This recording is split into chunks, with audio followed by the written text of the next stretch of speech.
Ministre. La parole est à Madame Sabine Rubin.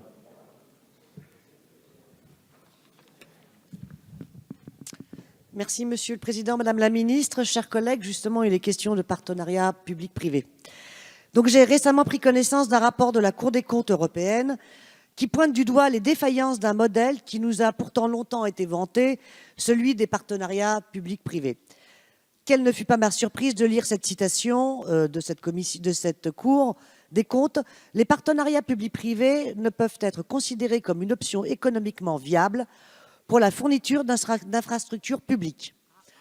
Outre des analyses préalables insuffisantes, un facteur était mis en exergue, je cite, « La répartition des risques entre les partenaires publics et privés était souvent inappropriée, incohérente et inefficace, tandis que les taux de rémunération élevés, jusqu'à 14% du capital risque du partenaire privé, ne reflétaient pas toujours les faibles risques supportés par celui-ci.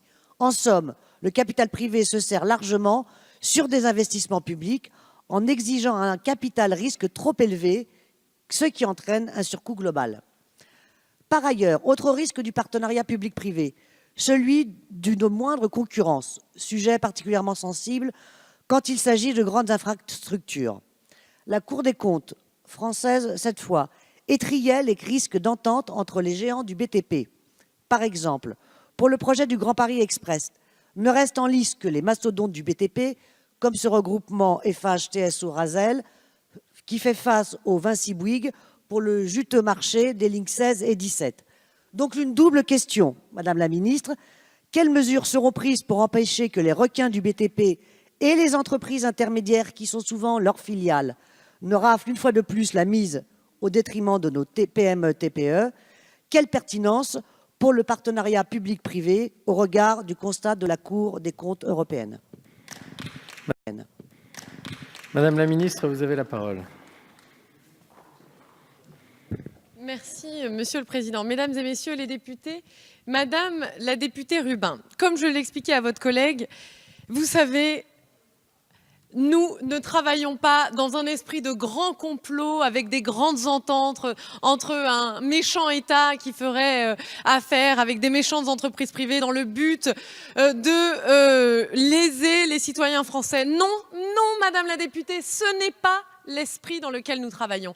Ce n'est absolument pas comme ça que nous travaillons. Et si les partenariats publics-privés ne sont pas des solutions systématiquement utiles, viables, cohérentes, utiles, comme je le disais, eh bien parfois, ils le sont.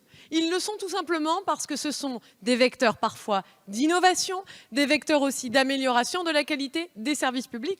Encore une fois, quand un partenariat public-privé est bien encadré, qu'il est bien encadré par la puissance publique qui vérifie, qui fixe des objectifs de performance et qui ensuite les vérifie.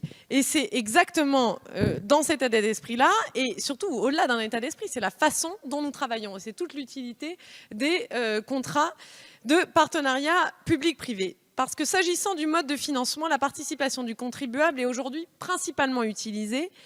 La participation de l'usager est toutefois possible au travers des recettes de billetterie pour les transports en commun et de la mise à péage des ouvrages d'art pour les infrastructures routières des collectivités.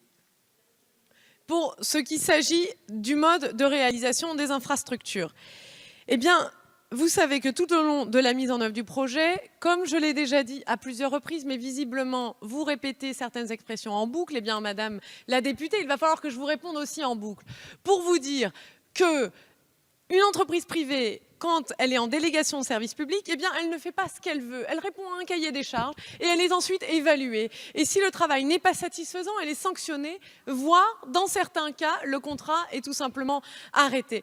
Mais si vous voulez, je n'ai pas... De toute façon, je crois que... je doute que là, le dialogue soit très constructif.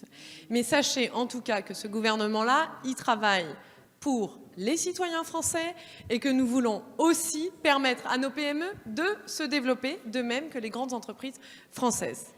Je vous remercie, Madame la Ministre.